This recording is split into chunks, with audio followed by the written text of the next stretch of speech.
Hello बच्चों, class 12th की physics में आज हम सब लोग 2026 यूपी बोर्ड एग्जाम में सबसे मोस्ट इंपॉर्टेंट आने वाले क्वेश्चंस को सॉल्व करेंगे। और ये इस सीरीज का सबसे पहला क्वेश्चन है और ये क्वेश्चन हर बार बोर्ड एग्जाम में आता है। हाइगन्स की द्वितीय तरंगिकाओं के सिद्धांत के आधार पर अपवर्तन के नियम की व्युत्पत्ति कीजिए या परावर्तन के नियम की व्युत्पत्ति कीजिए। ये हर बार आता है। तो प्रकाश का तरंग सिद्धांत ये इतना मोस्ट इंपॉर्टेंट क्वेश्चन है, इससे या तो ये दोनों डेरिवेशन आएंगे या तो फिर एक थ्योरी आएगा कि द्वितीय तरंगिकाओं का सिद्धांत क्या है और तरंग सिद्धांत क्या होता है, ये चीजें पूछी जा सकती है। तो स्टार्ट करते हैं। तो आप सभी बच्चों का हमारे अपने प्यारे से यूट्यूब चैनल आदर्श बालाजी सॉल्यूशन पर स्वागत है। नए हो चैनल पर, वीडियो को लाइक करके चैनल को सब्सक्राइब जरूर कर लीजिएगा। शुरू करते हैं। तो सबसे पहला क्वेश्चन है इस सीरीज का, हाइगन्स की द्वितीय तरंगिकाओं के आधार पर अपवर्तन के नियम की व्युत्पत्ति कीजिए। जैसा लिख रहे हैं एकदम एज इट इज वैसे ही लिख करके आना है। वैसे इन चीजों को हम सब लोग ऑलरेडी पढ़ चुके हैं पूरी की पूरी थ्योरी में। सबसे पहला काम, एक हम पृष्ठ लेंगे। पृष्ठ ये क्या करता है, माध्यम को अलग अलग करता है। यहां पर एक विरल माध्यम है, यहां पर एक विरल माध्यम है, ये एक विरल माध्यम है जिसका अपवर्तनांक कितना है, n1।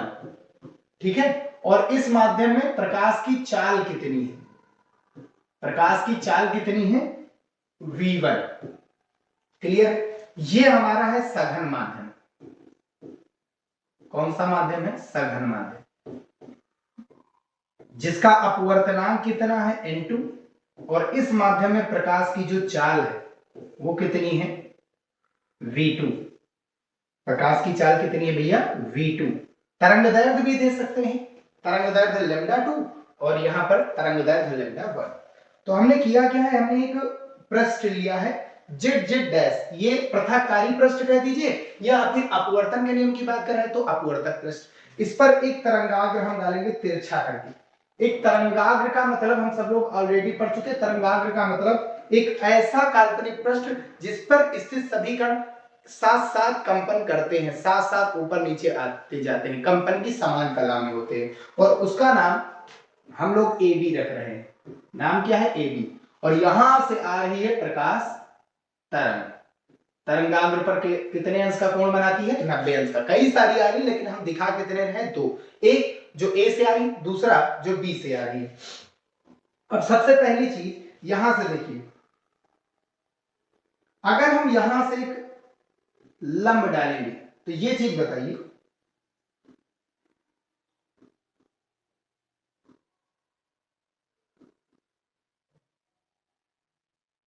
ये अभिलंब हो गया हमारा। अभिलंब और आपतित किरण के बीच कोण क्या बनता है, आई। और ये पूरा कोण कितना है, 90 अंश। और ये कोण कितना है, 90 अंश। तो ध्यान से समझिए, ये कोण आई है तो ये कोण, इधर वाला कोण कितना बचा, 90 माइनस आई। और ये पूरा कोण कितना होता है, 90। तो ऊपर वाला 90 माइनस आई है, तो ये वाला जो नीचे वाला जो कोण है वो कितना होगा, आई होगा। क्लियर है बात? अब सबसे पहला, जब तरंगाग्र का निचला सिरा सबसे पहले पृष्ठ जेड जेड डैश से टकराता है तो सबसे पहले स्टेटमेंट क्या है, माना जेड जेड डैश एक अपवर्तक पृष्ठ है जिस पर तिरछा करके एक तरंगाग्र AB आपतन कोण I पर डाला गया है। तरंगाग्र का निचला सिरा A सबसे पहले पृष्ठ जेड जेड डैश से टकराता है। ठीक है, यानी इससे आने वाली तरंगें भी सबसे पहले जेड जेड डैश से टकराएंगी। तो यहां अपवर्तन पहले होगा। और ये जो B पर, उस समय तरंगाग्र का ऊपरी सिरा B पर होता है, जो कितने समय पश्चात, जो T समय पश्चात पृष्ठ जेड जेड डैश से टकराता है।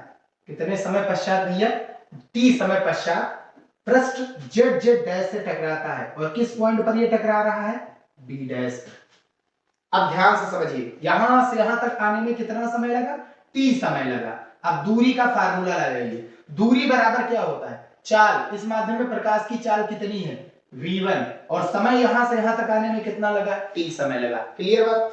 अब ये तो पहले ही आ चुकी है, और ये वाली जो तरंग है ये कितने समय पश्चात पृष्ठ से टकराती है, b डैश से। पर मिलती कितने समय पश्चात, t समय पश्चात। क्या उतनी देर ये तरंग यहाँ रुकी रहेगी? नहीं रुकी रहेगी। इस तरंग का होगा अपवर्तन। ये कौन सा माध्यम है ऊपर? विरल, और ये सघन। अब विरल माध्यम से जब कोई प्रकाश सघन माध्यम में जाता है तो वह अभिलंब की ओर झुक जाता है, ये कुछ ऐसा झुक जाएगा, ठीक। और यहाँ पर कोण कितना बनेगा? r आपका बन जाएगा। कितना बन जाएगा? r। सेम वही पैटर्न यहाँ पर होगा, सेम वही पैटर्न। ये अभिलंब हमने यहाँ पर खींच दिया, ये अभिलंब हो गया। अभिलंब और ये आपतित तरंग है ना, इनके बीच आई कोण बनेगा, क्लियर बात है। चलिए ये आई, इसका कोई वैसे यूज नहीं है, ठीक है। अब आगे देखिए, अब इसका भी अपवर्तन होगा, इसका भी क्या होगा? अपवर्तन। ये भी किधर की ओर झुक जाएगी? सीधी तो जाएगी नहीं, अभिलंब की ओर, क्योंकि ये किस माध्यम में जा रही है? ये जा रही है सघन माध्यम में। तो ये वाला जो कोण आपका होगा वो कितना होगा? r होगा। अगर ये कोण r है तो ध्यान से समझिए, ये कोण r है, ठीक है, और एक हम यहां पर लिए हैं I और ये वाला कोण लिए r। अब ध्यान से समझिए, यहां पर ये वाला पूरा कोण कितने अंश का है? 90 अंश का। और यहां से हम एक अभिलंब, यहां से हम एक रेखा खींच रहे हैं, यहां से एक रेखा खींच लंब। अब बात समझिए ऐसा क्यों कर रहे हैं, ये लंब क्यों कर रहे हैं? स्टेटमेंट ये है, माना जेड डैश एक अपवर्तक पृष्ठ है जिस पर एक तरंगाग्र AB तिरछा करके आपतन कोण I पर डाला गया। तरंगाग्र का निचला सिरा सबसे पहले पृष्ठ जेड डैश से टकराता है, उस समय तरंगाग्र का ऊपरी सिरा B पर होता है, जो t समय पश्चात पृष्ठ जेड डैश से टकराता है। ये स्टेटमेंट लिखनी है, ठीक। ठीक इतने ही समय t पर, भाई A वाले तो पहले ही पहुंच चुकी है तो इसका अपवर्तन जल्दी होगा। ये कितने समय पश्चात पहुंचती है? t समय पश्चात। ये t समय जब यहां से यहां जब ये आई तो क्या ये तरंग यहीं पर रुकी रहेगी? नहीं रुकी रहेगी, ये आगे बढ़ करके कहां पर पहुंच जाती है? a डैश पर पहुंच जाती है, क्लियर बात। अब इसका क्या करना है? यहां पर अपवर्तन हो जाएगा। जब a डैश और b डैश को मिलाते हैं तो जैसे ये आपतित तरंगाग्र है वैसे ये परावर्त अपवर्तित तरंगाग्र है, क्लियर बात। अब ध्यान से समझिए, यहां पर जो ये वाला कोण है पूरा का पूरा कितने अंश का है? ये वाला कोण 90 अंश का है। इसको सीधा कर लेते हैं ताकि अच्छे से क्लियर आए कि हाँ ये 90 अंश का है। ये पूरा कोण कितने? ये r है, ठीक, अपवर्तित तरंग है, अभिलंब है, r है। ये पूरा कोण कितने अंश का होगा? 90 अंश का होगा। होगा कि नहीं होगा? तो ये r निकल गया तो इधर वाला कोण कितना बचा? 90 माइनस r। अब बताइए ये कोण कितने अंश का है? पूरा का पूरा 90, और इधर वाला निकल गया 90 माइनस r, तो इसका मतलब ये वाला कोण कितना होगा? r होगा। क्लियर हो गई इतनी बात? ठीक है भैया। अब आगे हम यहां पर भी ये कितने अंश का कोण है? 90। अब हम यहां पर लगाते हैं साइन थीटा। अब स्टेटमेंट कहो तो हम एक बार और समझा देते हैं। माना ये लिखना है इतना, तभी जाकर के आपको 5 नंबर मिलेंगे। माना जेड डैश एक अपवर्तक पृष्ठ है जिस पर एक तरंगाग्र AB तिरछा करके आपतन कोण I पर डाला गया है। तरंगाग्र का निचला सिरा सबसे पहले पृष्ठ जेड डैश से टकराता है, उस समय तरंगाग्र का ऊपरी सिरा B पर होता है, जो t समय पश्चात पृष्ठ जेड डैश से टकराता है। ठीक इतने ही समय t पर A पर पहले, ठीक इतने ही समय t में A पर पहले ही पहुंच चुकी तरंग अपवर्तन के पश्चात A डैश तक पहुंच जाती है। A डैश B डैश को मिलाया, A डैश B डैश को अपवर्तित तरंगाग्र कहते हैं, क्लियर बात।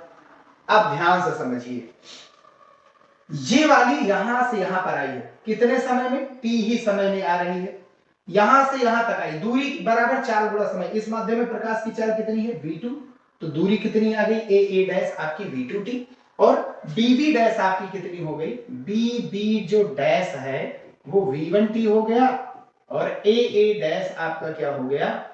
v2t। अब यहां पर हम लेते हैं त्रिभुज, समकोण त्रिभुज ऊपर वाला लेते हैं, स्नेल नियम पहले प्रूफ करेंगे। ये समकोण त्रिभुज है, कौन? a b b dash, a b b dash में साइन थीटा बराबर क्या लेंगे हम? Sine theta. साइन थीटा बराबर क्या होता है? लंब बटा कर्ण,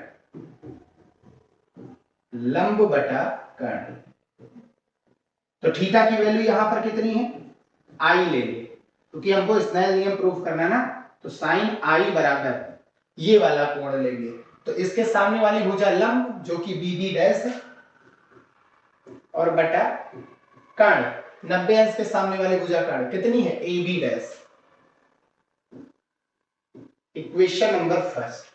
ऐसे ही दूसरा वाला त्रिभुज लेंगे हम। दूसरा त्रिभुज हमारा कौन सा है, नीचे वाला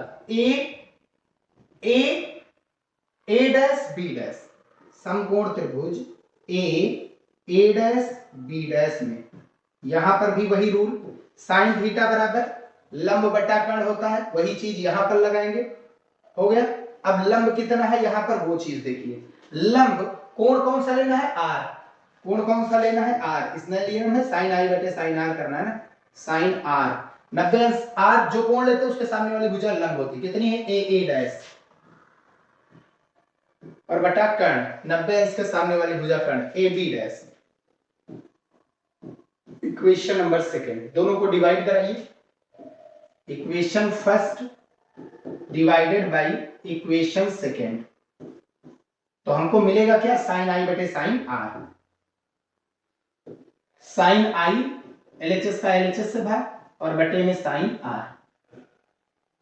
ठीक है, ये साइन आई बटे साइन आर। साइन आई की वैल्यू कितनी है, B dash upon A dash upon sine R कितना है ए डैश अपॉन, रुक जाइए, यहां पर ए बी डैश है और यहां पर A B dash. A B dash से A B dash cancel out. अब ऊपर कितना बचा, बी डैश और यहां पर कितना बचा ए डैश। बी डैश आपका है क्या, बी डैश कितना है V1T और ए डैश कितना है V2T। T से T हो गया कैंसिल आउट। तो यहां से मिला क्या आपको, इसको थोड़ा सा छोटा किए ले रहे हैं भैया, है ना।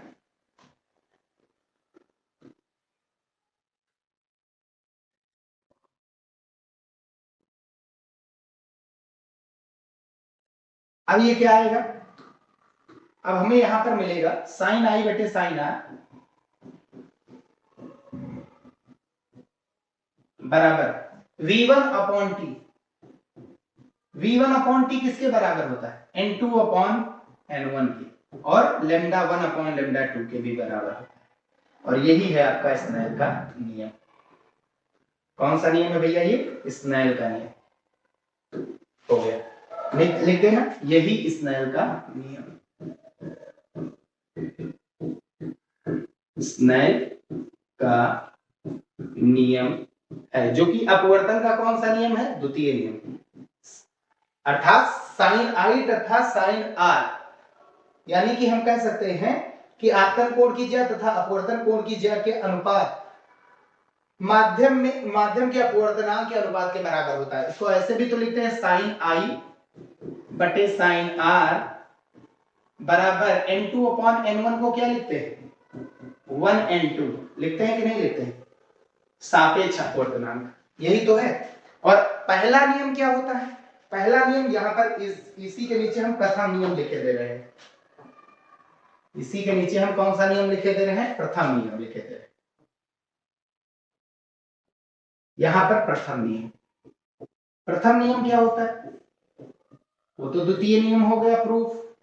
अब प्रथम नियम क्या होता है अपवर्तन का, कि आपतित तरंग और अपवर्तित तरंग कोई एक पकड़ लीजिए, ये आपतित तरंग है, आपतित तरंग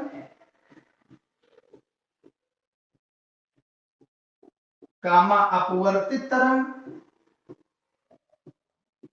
तरंग के बेस पर दिखाना ना, तथा आपतन बिंदु पर अभिलंब जिस पर आपतित हुई है, आपतन बिंदु यानी ए, आपतन बिंदु पर अभिलंब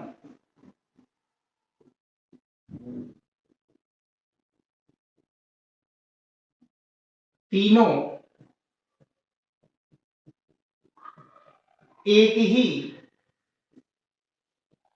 तल में होते हैं, तल या पृष्ठ। देखिए आपतित अपवर्तित और आपतन बिंदु पर जो अभिलंब है, ध्यान से आपतन बिंदु पर ये अभिलंब तीनों एक पृष्ठ पर है, तल में होते हैं। समतल लिख लीजिए, तल लिख लीजिए, तल या पृष्ठ में होते, बस यही हो गया। ये हो गया द्वितीय नियम और ये हो गया प्रथम नियम। इतना ही दिखा रहा है, आपको 5 नंबर मिल जाएगा। सबसे मेन बात स्टेटमेंट थोड़ा लिख देना है। स्टेटमेंट तो थोड़ा लिखना ही पड़ेगा, तभी जाकर के आपको नंबर मिलेंगे। भाई इस चित्र के बारे में थोड़ा सा दिखाना है बस, ठीक है। बाकी अच्छे से पढ़ना, एकदम डीपली नॉलेज लेना है। तो इसको हम ऑलरेडी ही प्रकाश का तरंग सिद्धांत जो है उसमें हम पढ़ा चुके हैं। तो यहीं पर हम वीडियो समाप्त करते हैं। नेक्स्ट वीडियो में इसी पर आधारित अपरावर्तन के नियम की व्युत्पत्ति करेंगे। तो मिलते हैं फिर भैया नेक्स्ट वीडियो में। वीडियो पसंद आए तो इसे लाइक और चैनल पर नए हो तो सब्सक्राइब करके जरूर जाइएगा।